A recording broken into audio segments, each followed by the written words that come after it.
Mutton biryani রান্না করব। জানো তো বন্ধু, আজকে যে মাটন বিরিয়ানিটা করব, মাটনের যে চালটা আর এর পুরো মশলা, এটা পুরো হায়দ্রাবাদ থেকে এনেছি। আমার এক রিলেটিভ দিয়েছে। তো হায়দ্রাবাদের চাল আর এই যে মশলাটা দেখো, একদম রেডি মশলা। এর মধ্যে আর আলাদা করে কোনো মশলা দিতে হবে না। দুটো প্যাকেট মশলা নিয়ে আমি এই 700 থেকে 800 গ্রাম মাটনের মধ্যে মশলাটা দিয়েছি। এই যে ম্যারিনেট করা হয়ে গেছে। এখন আমি 2 থেকে আড়াই ঘন্টা ম্যারিনেট করে আমি এই মাটনটা রেখে দিলাম। আর বড় বড় করে আলু নিয়ে নিয়েছি। এদিকে বেশ খানিকটা পেঁয়াজ একদম ঝিরঝির করে কেটে নিয়েছি, এটা বেরেস্তা করব। আর এই যে আলু আর পেঁয়াজ, কড়াইয়ে অনেকটা তেল দিয়ে আমি পেঁয়াজের আগে বেরেস্তাটা করে নেব। তেল আমার গরম হয়ে গেছে, এই যে পেঁয়াজগুলো দিয়ে দিলাম। এই বেরেস্তা কিন্তু একটু ধৈর্য ধরে করতে হবে। আর একটুখানি আমি নুন দিয়ে দেবো, যে তাড়াতাড়ি পেঁয়াজটা যেন একটু নরম হয়ে যায়। আর পেঁয়াজের বেরেস্তাটা কিন্তু একটু ধৈর্য ধরেই করতে হয়, কারণ একদম লালচে লালচে মুড়মুড়ে হবে পুরো। আমি মাটনের মধ্যে যে মশলাটা মেখে রেখেছি সেটা একদম রেডি মশলা। ওর মধ্যে সমস্ত কিছু মশলা দেওয়া আছে, আলাদা করে আমাকে আর কোনো মশলা দিতে হয়নি। এর মধ্যে একটু নুন দিয়ে দিলাম। এবার পেঁয়াজটাকে একদম লাল লাল করে ভেজে নেব। এটা আমি বিরিয়ানির ওপরে ছড়িয়ে দেবো, তার জন্যই করছি। মাংসের মধ্যে আমি আর দেবো না।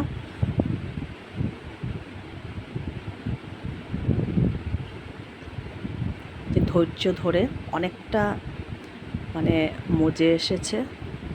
দেখো এখনও অনেক দেরি কিন্তু বেরেস্তাটা হতে। দেখো কতটা পেঁয়াজ ছিল আর কতটুকু হয়ে গেছে। এটা আবার ঝুরঝুরে হলে পরে আবার অনেকটা দেখতে লাগবে। এই যে এখন একদম কিন্তু লালচে হয়ে গেছে। এবার একটু ভালো করে ছেঁকে আমি বেরেস্তাটা তুলে নেব। ভালো করে ছেঁকে ছেঁকে তুলব, ঝাঁঝরি দিয়ে ছেঁকে ছেঁকে ভালো করে তুলে নিচ্ছি, যেন তেলটা এর মধ্যে না থাকে। দেখো একদম কিন্তু বেরেস্তাটা লাল লাল হয়ে গেছে আর কুড়মুড়ে হয়ে গেছে। এই যে এটা বিরিয়ানি যখন দম দেবো তখন ওর মধ্যে এটা দিয়ে দেবো। ওই তেলের মধ্যে আমি আলুগুলো ভেজে নেব। খুব কড়া করে ভাজবো না, মোটামুটি একটা ভেজে নেব। ভাজার সময় কিন্তু নুন আর হলুদ দিয়ে আলুটাকে ভালো করে লালচে লালচে করে ভেজে নেব। একটু নুন দিয়ে দিলাম।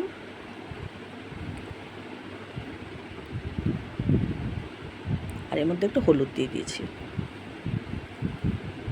হলুদটা একটু বেশি করে দিয়েছি, যেন লাল আলুগুলো যেন একটু লাল লাল হয়। একটু লালচে করে আলুটা তুলে নেব। আর এদিকে চালটা ভালো করে দেখো, একদম সরু সরু লম্বা লম্বা চাল হায়দ্রাবাদের। এই যে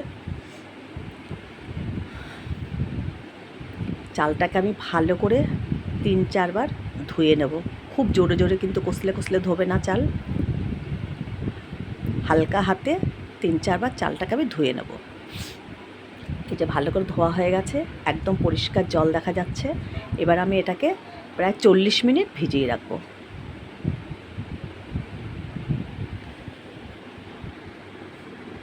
আলুটা দেখো, এই যে কি সুন্দর লাল লাল ভাজা হয়ে গেছে। এবার আলুটাকে আমি তেলটা ছেঁকে আলুগুলো তুলে নেব।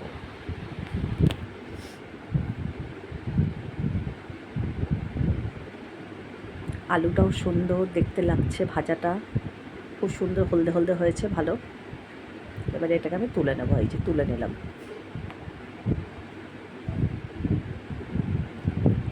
মাংসটা যে ম্যারিনেট করে রেখেছিলাম, আমার প্রায় 2 থেকে আড়াই ঘন্টা পর আমি মাংসটা নামিয়ে নিয়ে আসলাম। এই যে ওই তেলের মধ্যেই, আমি আর এক্সট্রা কোনো তেল দেব না, ওই তেলের মধ্যেই একটু গরম মশলা জাস্ট ফোড়ন না দিলেও চলতো। সমস্ত কিছু মশলাটায় দেওয়া আছে। একটু ফোড়ন দিয়ে এবার ফোড়নটা থেকে একটু গন্ধ বেরোলেই আমি মাংসটা, ম্যারিনেট করে রাখা মাংসটা এর মধ্যে দিয়ে দেবো।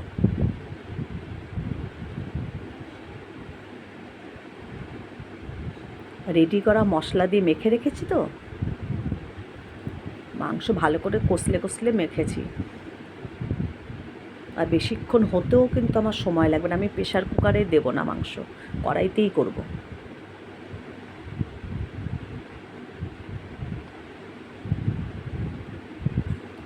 মাংসটা প্রায় আমি একদম 90% করে নেব। আর 10% এমনিতেই তো মাটন, 10% একদম যখন দম দেবো তখন হয়ে যাবে। দেখো মাংসটা দেখতে কত সুন্দর লাগছে। আমি কিন্তু বারবার বলছি এটা কিন্তু একটা রেডি তৈরি করা মশলা। আর এদিকে আমি হাঁড়ির মধ্যে করে বেশি করে জল দিয়ে ওর মধ্যে গরম মশলা, তেজপাতা, নুন, একটু সাদা তেল এর মধ্যে দিয়ে দিয়েছি। দিয়ে এবার জলটাকে একটু ফুটতে দেবো। জলটা ফুটে উঠলেই ধুয়ে রাখা চালগুলো সব দিয়ে দেবো। দেখো মাংসটা প্রায় হয়ে এসছে। কতটা জল বেরিয়েছে মাংস থেকে, আমি কিন্তু এখনও জল দিইনি। আমি একটু মাংসের জন্য গরম জল বসিয়েছি, সামান্য একটু জল দিয়ে দেবো।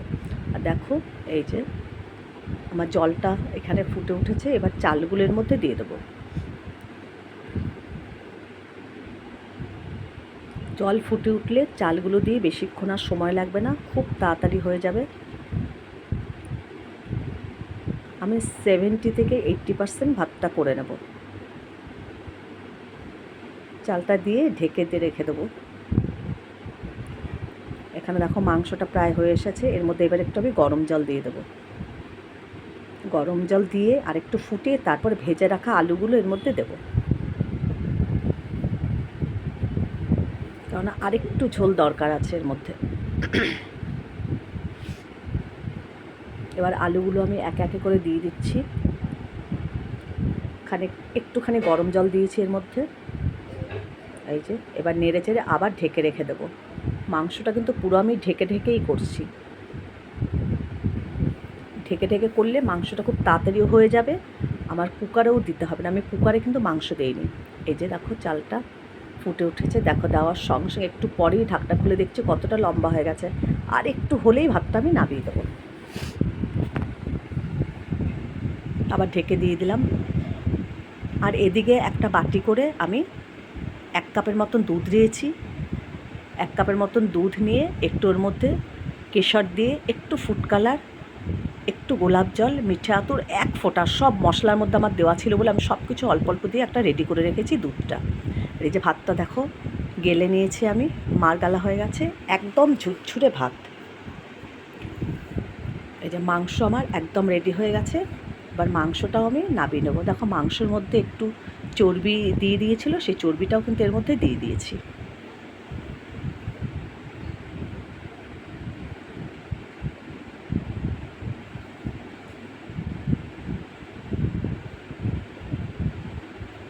মাংস রেডি হয়ে গেছে, মাংসটা এবার নামিয়ে নেব। দেখো হাত দিয়ে ভাতটা দেখাচ্ছি, ভাতটা কি সুন্দর ঝুরঝুরে। মাংস হয়ে গেছে, মাংসটাও নামিয়ে নিলাম।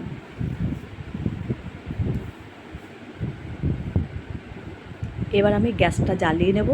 গ্যাসটা জ্বালিয়ে আমি তাওয়া বসিয়ে নেব। তাওয়াটা আস্তে আস্তে গরম হয়ে যাক। গ্যাসটা নিভে গেছে, আবারও জ্বালিয়ে দিলাম। তাওয়া বসিয়ে দিয়েছি। প্রথমে হাই হিটে তাওয়াটা একটু গরম করে নেব, তারপরে একদম লো করে রাখবো। এবার আমি একটা কড়াই নিয়েছি বড়সড়। কড়াইয়ের মধ্যে আমি আগে কিছুটা একটু ঝোল তুলে নিচ্ছি, তারপরে মাংসগুলো, কয়েকটা মাংস দিচ্ছি আগে।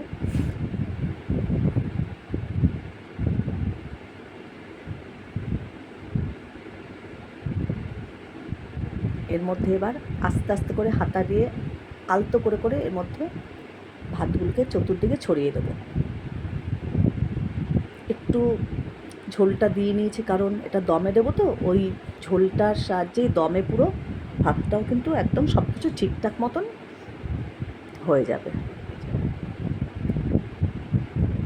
ভালো করে ভাতটা ছড়িয়ে দিলাম। এরপর ওপরে আবার আলু দিয়ে দেবো।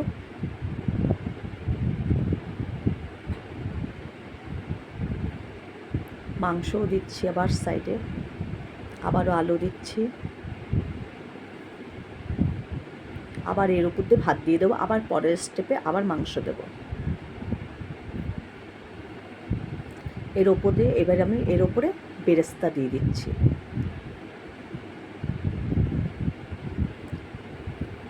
আর সামান্য একটু বিরিয়ানি গুঁড়ো যে মশলাটা সেটা একটু দিয়ে দেবো বিরিয়ানির।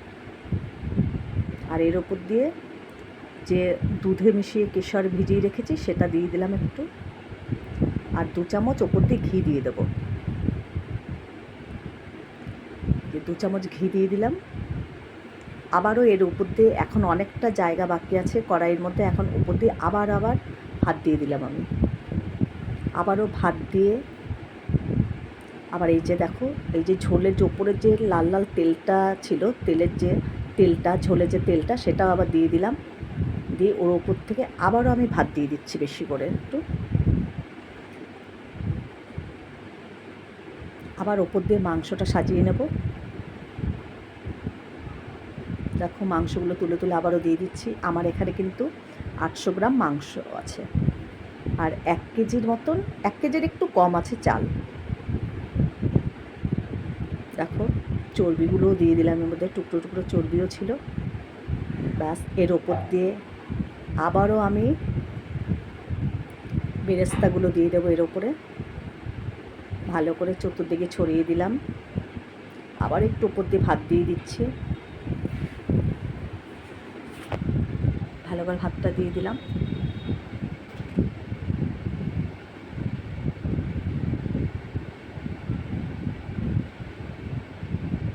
প্রত্যেকটা লেয়ার আমি খুব সুন্দর করে দিয়ে দিয়েছি, যেটুকু বেরেস্তা আছে আবার উপর দিয়ে দিলাম।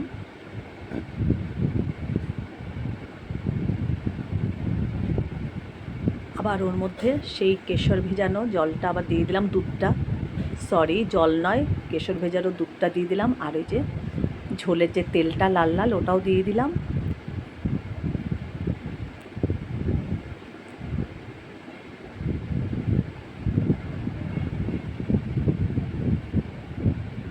আবার সামান্য একটু মশলা দিয়ে দেবো ওপর দিয়ে, আর 2 চামচ, আবারও 2 চামচ ঘি দিয়ে দেবো। প্রায় আমি এখানে বড় বড় চামচের 4-5 চামচ ঘি দিয়েছি।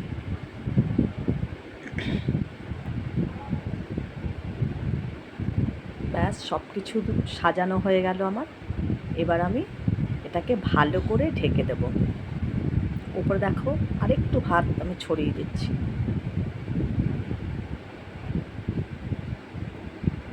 হাঁড়িতে আমার আরেকটু ভাত আছে, ওইটুকু আর দেইনি, এটুকু উপর দিয়ে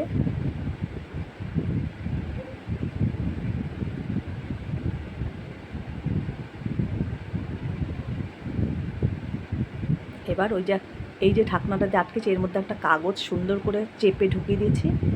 আর আমি এই ঢাকনাটাকে আরও চাপাচুপি দিয়ে কোনো দিক থেকে হাওয়া বেরোতে পারবে না। এর উপরে একটা, এই যে আমি দিয়ে দিয়েছি দমে একটা মোটা টাওয়াল, তার উপরে একটা শিলনোড়া ভালো করে দিয়ে দিয়েছি। এর উপরে আমি আরেকটা গামলাও চাপা দেবো।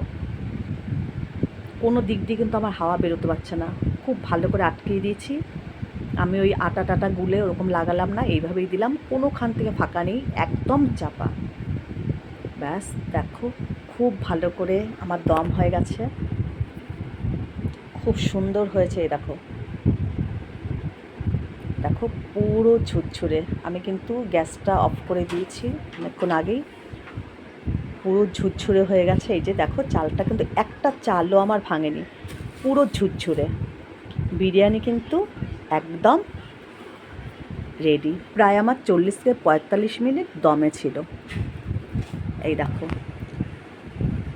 মাটন বিরিয়ানি একদম রেডি। একটা ভাতও কিন্তু আমার ভেঙে যায়নি।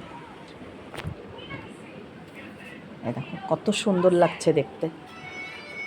Mutton biryani ready. হায়দ্রাবাদের মশলা দিয়ে এবং হায়দ্রাবাদের চাল দিয়েই আমি করলাম, দারুণ হয়েছে। দেখো দেখতে কত সুন্দর লাগছে, দারুণ দারুণ, একদম রেডি বিরিয়ানি।